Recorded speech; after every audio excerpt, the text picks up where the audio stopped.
সবাইকে স্বাগত জানাচ্ছি। আমি আজকে এসেছিলাম শিক্ষাকেন্দ্র পরিদর্শনের উদ্দেশ্যে। এখন দেখেন কত বড় নদী পার হচ্ছে। এটা দারুণ মল্লিক থেকে ওপার হচ্ছে আপনার জিরবনিয়া, এটা পাইকাসা উপজেলাতে পড়েছে। দেখেন কত বড় নদী। অফিসের প্রয়োজনে কাজ করে যাচ্ছি, সরকারি দায়িত্ব পালন করে যাচ্ছি। নদীতে তীব্র স্রোত, জোয়ার হচ্ছে। আজ 10ই জুন, এখন সময় ঠিক 11টা 20। এই ভিডিওটা যখন ধারণ করতেছি তখন দেখেন নদীতে জোয়ার হচ্ছে। কিছুদিন আগে এই নদী ঘূর্ণিঝড় রেমালের প্রভাবে চরম উত্তাল হয়েছিল। এখন কিন্তু সেই দারুণ মল্লিক থেকে ওপার জিরবনিয়া পাইকাসা দেলুটি ইউনিয়নের ভিতরে পড়েছে, খুলনা জেলার। গত আমি দেবব্রত আছি আপনাদের সাথে। ভিডিও জানালা পেয়েছি। আমার ভিডিওটা একটু লাইক করবেন, আমার পেজটা একটু লাইক করবেন সবাই। আসলে দায়িত্ব কিন্তু ঠিকই পালন করি, নিজের উপরে অর্পিত দায়িত্ব। অনেক বাধা বিঘ্ন আসছে, তারপরেও চেষ্টা করে যাচ্ছি নিজের দায়িত্ব পালন করার জন্য। সরকার আমাকে তো ছোটো দায়িত্বটা দিয়েছে, এই দায়িত্বটা পালন করে যাচ্ছি। ছোটো নৌকায় পার হচ্ছে। নৌকাটা কিন্তু খুবই ছোটো, আপনারা দেখাবো নৌকাটা। তো আমার জন্য সবাই আশীর্বাদ করবেন, আমি যেন সুন্দরভাবে নদীটা পার হতে পারি। কারণ নৌকাটা খুব ছোট আর বেশ ঢেউ, মানে নৌকাটা হেলাধুলাটা বেশি করে আর কি। পরে দেখতে পাচ্ছেন একটা ফাঁকা ঘাট, মাঝি সহ নৌকায় কিন্তু 2জন আছে। আপনারা দেখতে 3 নদী পার হয়ে ওপারে যাবো। ওপারে দেলুটি না লতারহাট? এই দেলুটি এপার না? ইউনিয়ন পরিষদটা কি এপারে? বিগত না ইউনিয়ন পরিষদ, বিগত না।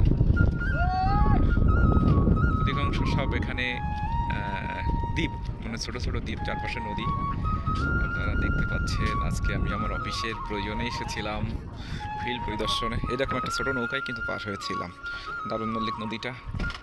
এখন নদীতে জোয়ার হচ্ছে, অনেক বড় একটা নদী, কিন্তু সেই গভীরতাটা কিন্তু আর নাই। এই যে দাদার নৌকায় আছি, অনেক অনুরোধ করলাম কিন্তু উনি পার করে দিবে না। যাই হোক, কি আর করা। দাদা মনে হয় ছেড়ে দিবেন এখন। কোথায় যাবেন? যান তাহলে, আপনারা যেহেতু পার করবেন না আমাদেরকে। এটা একটা মাছ ধরা নৌকা, ওদিকে শিবসা মোহনা, ওদিকে গেছে। এই যে সময় কিন্তু লাগবে নদীটা পার হতে, অনেক বড় একটা নদী। সেই পালতোলা নৌকা কিন্তু দেখা যাচ্ছে নদীতে। আবার দেখেন পালতোলা নৌকা, যে ঐতিহ্যবাহী পালতোলা নৌকা, সেটা কিন্তু দেখা যাচ্ছে। আমি এখন আছি দেলুটি ইউনিয়নের দেলুটি নদীর তীরে।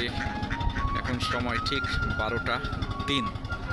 এই ভিডিওটা যখন করছি তখন অনুন্নত যোগাযোগ ব্যবস্থা উজ্জ্বল নিদর্শন কিন্তু আমাদের পাইকাসা উপজেলা, কয়রা উপজেলা, যেখানে অধিকাংশ রাস্তা খুবই খারাপ। অবদার যে রাস্তাগুলো আছে নদীর সাইডে ভেড়িবাঁধ, সেইটাতে ইটের সিলিং দিয়েছে এবং তার যে মেনটেনেন্স করা দরকার এটা কিন্তু করে না বাংলাদেশের কেউই। এবং খুবই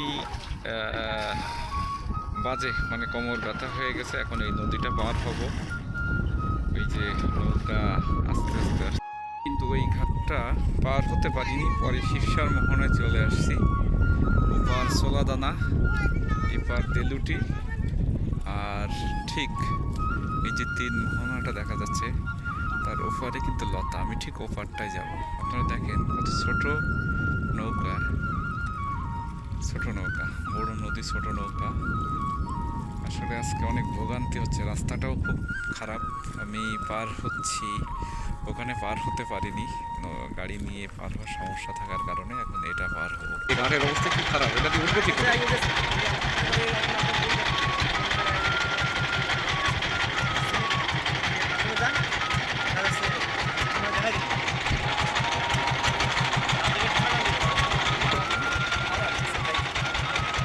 এটা পার হচ্ছি, মোট 3টা নদী পার হচ্ছি। সারাদিন প্রচণ্ড রৌদ্র, বেশ গরম, কষ্ট হচ্ছে বেশি আজকে। যাই হোক, নিজের দায়িত্ব পালনে অটল থাকবো, এটাই হচ্ছে আমার প্রথম প্রায়োরিটি, ফার্স্ট প্রায়োরিটি আমার দায়িত্ব। আমি আমার দায়িত্ব পালন করে যাচ্ছি। শিক্ষাকেন্দ্র পরিদর্শনে এসেছিলাম খুলনা থেকে। এটা পার হচ্ছে লতাহাট। লতা নদী পার হচ্ছি। পাশে পার হয়েছিলাম বেলুটি, তারপর দারুণ নদীকে 3টা নদী পার হলাম আজকে। নদীটা কিন্তু ছোটো, বেশি বলো না, আরও আগে বড় ছিল, এখন ছোটো হয়ে গেছে। সেই লতার নদী, লতাঘাট বাজারে লতার ঘাটে বসে অনেক কষ্ট হচ্ছে আজকে, প্রচণ্ড গরম, রৌদ্র, টেম্পারেচার অনেক বেশি আছে। এই অবস্থিত হানিরাবাদ নড়া নদীতে যে বেশ সুন্দর একটা ভাসমান সেতু মাত্র পার হলাম। ব্রিজটা কিন্তু অনেক সুন্দর। এটা যশোরে একটা আছে আর পাইকগাছাতে একটা আছে। যাই হোক, একটু হেঁটে হেঁটে ভিডিও করব। ব্রিজের ঠিক শুরুর স্থানটা এখানে। এখানে যেটা তথ্য নিলাম এটা হচ্ছে এখানে একটা স্কুল আছে, স্কুল কর্তৃপক্ষ এটা তৈরি করেছে। এখানে পার হতে 10 টাকা লাগে, বেশ সুন্দর।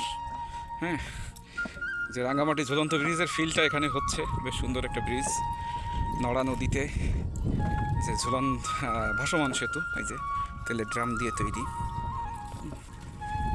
এটা গাড়ি হেঁটে হেঁটে পার হতে হয়। এই যে ভাই হেঁটেই আসবে আর কি। যাই হোক, নদীটা হচ্ছে এটা একটা বদ্ধ নদী, সেটাতে আর কি ভাসমান, যে তেলের ড্রাম দিয়ে ব্রিজটা তৈরি করা হয়েছে। আজকে আমার শিক্ষাকেন্দ্র পরিদর্শনের অংশ হিসাবে এই এলাকাতে এসেছিলাম। যে ভাই আসছে। ভাই কোথায় যাবেন? কপিলমণি? কোথায় যাবেন কপিলমণি? যাবো, দেরি হবে। ও যান যান, সমস্যা নেই। সমস্যা হবে? যেটা দেখেন হেঁটে হেঁটে পার হতে হয়, বেশ সুন্দর। আজকে ভালো একটা পরিবেশ, রৌদ্র উজ্জ্বল যে আবহাওয়া, অনেক রোদ, তীব্র গরমে। আমি আজকে পাইকগাছা উপজেলাতে অফিসের কাজে এসেছিলাম শিক্ষাকেন্দ্র পরিদর্শনে। তো এই পথে যখন যাচ্ছিলাম, আমি আগে আসি নাই কখনো, তো আসার পথে ব্রিজটা দেখলাম, বেশ ভালো লেগেছে। যে সবাই যশোরে যায় ভাসমান সেতু দেখতে, আমাদের পাইকগাছাতেও যে আছে এটা হয়তো অনেকে জানে না, জানলে অনেকেই আসতো হয়তো। যাই হোক, বেশ সুন্দর লাগলো। একটু হেঁটে হেঁটে আবার আমি ভিডিও করলাম। এই সেই ব্রিজটা আর কি, আপনারা দেখতে পাচ্ছেন। নদীটাও বেশ ছোটোখাটো, বড়ো নদী, যদিও বদ্ধ, তারপরেও অনেক হয়তো গভীরতা থাকতে পারে। যাই হোক, ভালো থাকবেন। আজকের দিনের মতো নদী পাড়ের সমস্যাটা মোটামুটি শেষ হলো। 4টা নদী পার হলাম সব মিলায়ে। তো যেহেতু নদীমাতৃক বাংলাদেশ, তার উপরে পাইকগাছা কয়রা দাপুর এদিকটা নদী একটু বেশি থাকার ফলে আমাদের যখন আমরা অফিসের কাছে আসি, ফিল্ডে আসি, তখন কিন্তু অনেক নদী পার হতে হয় আমাদের। তেমনই আজকে প্রথমে পার হলাম হচ্ছে দারুণ মল্লিকের নদী, বেলুটি নদী, তার নদী 2বার পার হলাম। তো যাই হোক, সামনে যে এলাকাটা দেখা যাচ্ছে আমরা পাইকগাছা রাস্তায় এসে পড়েছি। তো সবাই ভালো থাকবেন।